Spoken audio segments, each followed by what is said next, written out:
Здравствуйте, уважаемые зрители! Я рад приветствовать вас на канале «Истории у камина». Желаю вам приятного прослушивания. Валентина Сергеевна заканчивала рабочий день и уже собирала вещи в сумку, когда неожиданно зазвонил телефон. На дисплее высветилось имя соседки по загородному участку. «Валя, здравствуй, дорогая!» – раздался в трубке взволнованный голос Нины. «Хотела тебе сообщить, что мой племянник вчера, проезжая мимо вашего домика, заметил свет в окнах. Ты случайно никого туда не отправляла?» «Нина, спасибо за беспокойство, но ты же знаешь, когда солнце садится, окна так блестят, словно там праздник идет. Никого там нет. Не должно», — ответила Валентина Сергеевна, застегивая сумку. «Ну, смотри сама, я предупредила. Кстати, когда вы снова на дачу собираетесь?» — поинтересовалась Нина. «Как обычно, в выходные приедем. Не забудь, я тебя на свой юбилей приглашала. Ждем в субботу, к 4 часам, вас с Павлом. До связи». Валентина отключила телефон. Закончив разговор, она почувствовала, как внутри нарастает беспокойство. А что, если действительно кто-то проник в ее дом? Воры? Бездомные? Нет, нужно проверить все самой, иначе точно не уснешь спокойно. Валентина Сергеевна позвонила своей дочери и сказала, что заедет к давней подруге на чашку чая, поэтому вернется домой чуть позже обычного. До дачного участка ехать всего полчаса на маршрутке. Она быстро все проверит и сразу обратно. Однако, пока добиралась до маршрутки, пока доехала, пока прошла по поселку до своего участка, небо уже начало темнеть. Еще издалека Валентина Сергеевна заметила, что в окнах первого этажа действительно горит свет. Странно. Может, они с дочерью забыли выключить, когда уезжали в последний раз? Хотя ее зять Денис всегда дотошно проверяет все перед отъездом. Вдруг свет в окнах погас. Валентина Сергеевна вспомнила, что зять установил датчик движения у входной двери. Значит, там точно кто-то есть.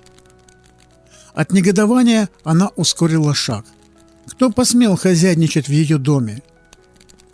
Подойдя к калитке, она увидела припаркованный старенький джип. В тот же момент калитка распахнулась, и она нос к носу столкнулась с незнакомым седовласым мужчиной. В руках он держал рабочий рюкзак и, увидев хозяйку, явно растерялся. «Валентина Сергеевна, вы? Добрый вечер.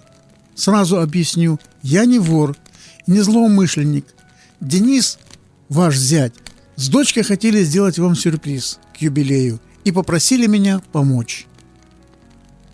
«Сюрприз? Какой еще сюрприз? Вы кто такой вообще?» — выпалила Валентина Сергеевна, чувствуя, как сердце колотится от адреналина. «А ну-ка, отошли в сторону. У меня перцовый баллончик с собой, если что. Сейчас я сама посмотрю, что за сюрприз такой». Она решительно прошла мимо мужчины и вошла в дом. Незнакомец с легкой улыбкой под седыми усами последовал за ней, негромко проговорив: «Вот ведь боевая женщина, одна примчалась разбираться». И уже громче добавил: «Валентина Сергеевна, я с вашим зятем в одной компании работаю. Мельком видел вас несколько раз на корпоративах. Меня зовут Михаил Петрович. Разве Денис не упоминал обо мне?» Валентина Сергеевна припомнила, что зять действительно рассказывал о каком-то Михаиле с золотыми руками. Но это совсем не означало, что можно без ее ведома пускать незнакомого человека в ее дом. Она осмотрела террасу, все в порядке. Прошлась по комнатам, вещи на местах. Только странный запах витал в воздухе. Она принюхалась. «Это термоклей так пахнет, нужно проветрить», — пояснил Михаил.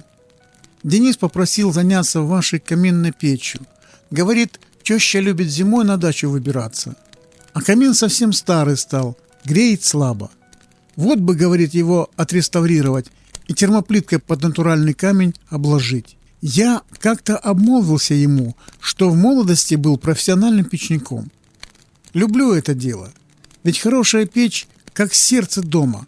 Она и тепло, и душу греет. Вот Денис и попросил меня помочь. А что мне? Почему не выручить? Он тоже мне не раз помогал. Я человек свободный, после работы сюда приезжал, когда мог и когда никого не было. Сегодня как раз последние штрихи закончил. Но топить пока нельзя, пусть все материалы хорошенько подсохнут. Только сейчас Валентина Сергеевна заметила, что их старый камин выглядит как новенький. Он даже когда его только установили, не был таким красивым. «Неужели вы сами все это сделали?» Она провела рукой по изразцам. «Какая красота! Настоящее произведение искусства! Простите, что я так набросилась на вас. Просто Нина позвонила, сказала, что здесь посторонние». «Да я все понимаю. Только жаль, что сюрприз Дениса не удался», — с улыбкой заметил Михаил Петрович. «Почему же не удался? Мы никому не скажем, что я тут была. Я ведь дочери сообщила, что у подруги задержусь. Так что лучше мне сейчас на маршрутку пойти». Михаил Петрович взглянул на часы. «Боюсь, последняя маршрутка уже ушла. Давайте я вас отвезу. Мне тоже домой пора.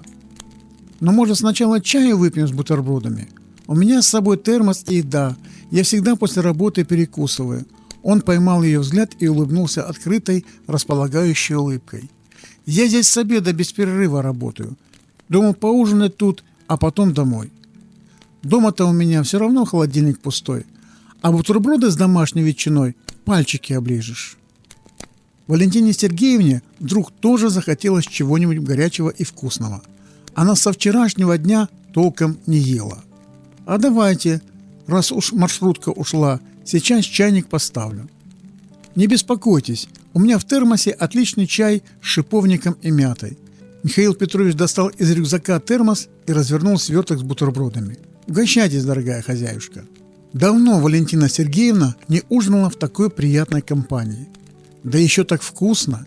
Михаил Петрович щедро намазал маслом толстые ломти домашнего хлеба и положил сверху ароматную ветчину. Невероятно аппетитно получилось. «Как чувствовал, побольше взял», — радостно подливал ей чай Михаил Петрович. «Ну вот, подкрепились, теперь можно и ехать. Давайте перейдем-ка на «ты». Мы ведь, кажется, ровесники». «Я не против», — улыбнулась в ответ Валентина. С мужем-алкоголиком она развелась много лет назад, когда дочь была еще подростком. В мужчинах разочаровалась и особо не стремилась к новым отношениям.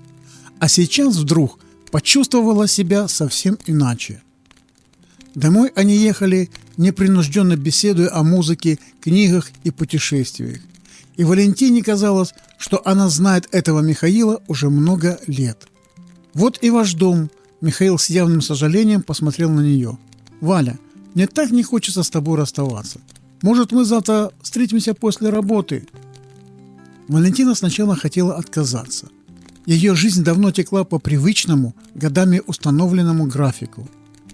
Но, взглянув на Михаила, неожиданно для себя сказала: «А давай встретимся». Она увидела искреннюю радость в его глазах. И вдруг Михаил протянул ей небольшой букетик хризантем. «Прости, купил на заправке, других не было, а так хотелось сделать тебе приятное».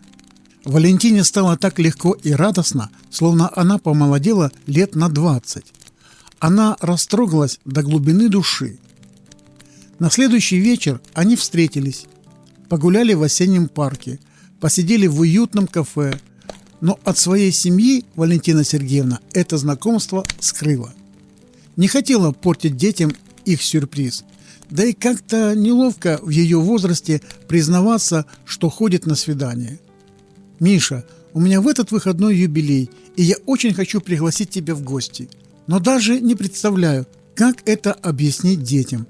«Не беспокойся, я сам все устрою», — подмигнул Михаил. «От меня не отвертится». Свой день рождения Валентина Сергеевна уже много лет отмечала на даче в узком семейном кругу. Дочери Катерины, зятя Дениса, внучки Машеньки и дачных приятелей Нины и Павла.